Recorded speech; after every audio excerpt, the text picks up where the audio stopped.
BJP Himachal Pradesh में प्राकृतिक आपदा के बाद हुए नुकसान से लोगों को राहत देने में सरकार को नाकाम बताकर घेरने में जुटी हुई है। भाजपा प्रवक्ता व विधायक रणधीर शर्मा ने कहा कि बीजेपी विधानसभा के सत्र में व बाहर जनता की आवाज को बुलंद करने के लिए जन आंदोलन करेगी। रणधीर शर्मा ने शिमला में कहा कि यह सरकार आपदा में पूरी तरह फ्लॉप साबित हुई है।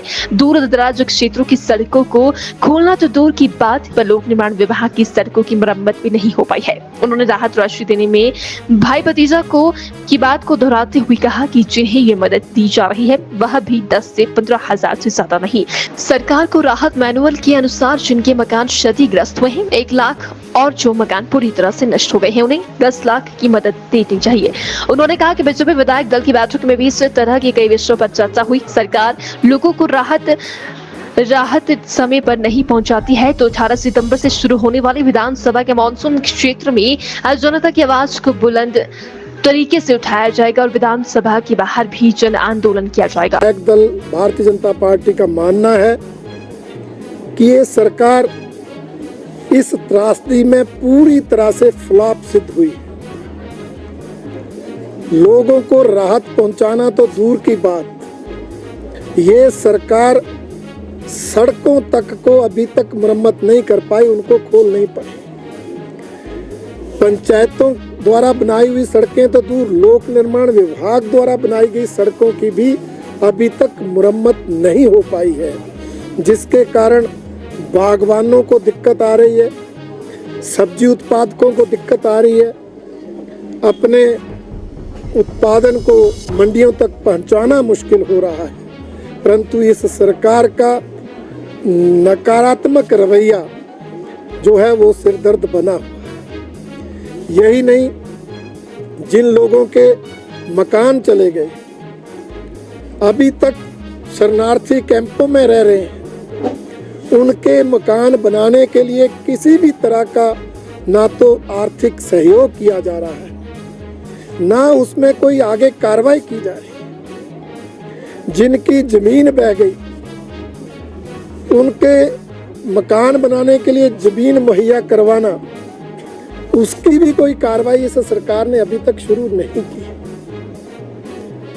यहाँ तक कि लोगों के पशु जो मर गए हैं उनका मुआवजा नहीं मिला है, और जो मकान क्षतिग्रस्त हुए हैं उनका जो मुआवजा मिलना है, जो राहत राशि मिलनी है,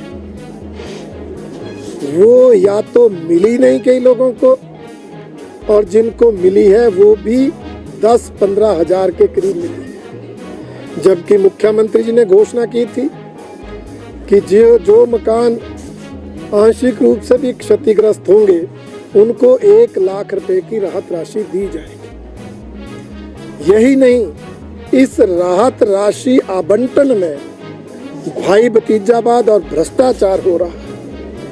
कांग्रेस पार्टी से जुड़े नेताओं के, पदाधिकारियों के नुकसान की तो तुरंत भरपाई हो रही है, नुकसान से भी ज्यादा राहत राशि दी जा रही है, परंतु आम आदमी के नुकसान की चिंता इस सरकार को नहीं। कई जगह तो राहत राशि कांग्रेस पार्टी के पदाधिकारी दे रहे हैं, कैश के रूप में दे रहे हैं, जिसके कारण भ्रष्टाचार होने की आशंका है। भाई भतीजावाद तो हो ही रहा है।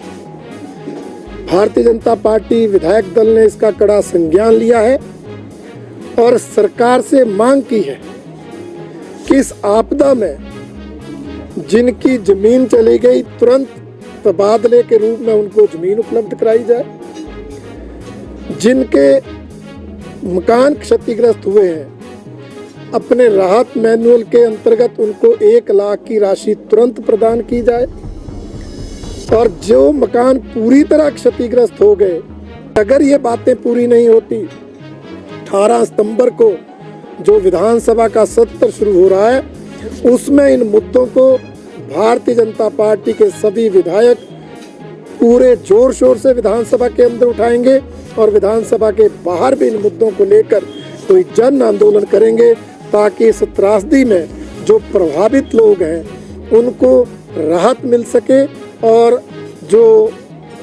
सड़कों की रिपेयर होनी है, पीने के पानी की स्कीमों की रिपेयर होनी है, वो सारे काम जल्दी हो सके।